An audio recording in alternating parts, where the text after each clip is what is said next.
Hi friends, இன்னைக்கு நம்ம ஒரு யூஸ்ஃபுல்லான டிப்ஸ் தான் பார்க்க போகிறோம். மழை காலத்துலலாம் பார்த்தீங்கன்னா தயிர் வந்து ஈஸியாக உரையவே உரையாது.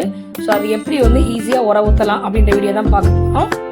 பாலை வந்து லைட்டாக சூடு பண்ணிக்கோங்க, ரொம்ப கொதிக்க விட வேண்டாம். அப்படி நாள் பாலாக இருந்துச்சுன்னா அதையும் எடுத்து லைட்டாக சூடு பண்ணிக்கோங்க. அதே மாதிரி உர ஊற்றுற தயிர் பார்த்தீங்கன்னா ரொம்ப சில்லுன்னு இருக்கக்கூடாது. ரூம் டெம்பரேச்சருக்கு வந்தவுடனே அதில் ஒரு ஸ்பூன் எடுத்து இந்த மாதிரி சூடான பாலில் நல்லா போட்டு இந்த மாதிரி பீட் பண்ணிக்கோங்க.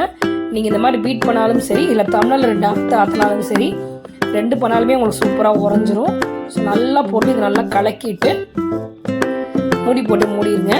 உங்கள் வீட்டில் வந்து ஃப்ரிட்ஜ் ஸ்டெபிளைசர் இருக்கும்ல, அந்த ஸ்டெபிளைசர் மேலே இந்த ஜாடியை கொண்டு போய் அப்படியே வைங்க. வச்சுட்டிங்கன்னா ஒரு 3 to 4 ஹவர்ஸ்லேயே பார்த்தீங்கன்னா தயிர் உங்களுக்கு சூப்பராக உறைஞ்சிரும். கண்டிப்பாக இதே மெத்தடில் ட்ரை பண்ணி பாருங்கள். நான் எப்படி உறைஞ்சிருக்கு உங்களுக்கு காமிக்கிறேன். நான் ஒரு 9:30 போல் வந்து உர ஊற்றினேன். ஒரு 1:30க்கே பார்த்தீங்கன்னா சூப்பராக உறைஞ்சிருச்சு.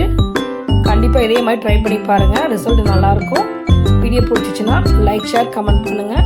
மறக்காமல் மாஸ் குக்கிங்க்கு சப்ஸ்கிரைப் பண்ணுங்கள். பெல் ஐக்கானை கிளிக் பண்ணுங்கள். Bye friends.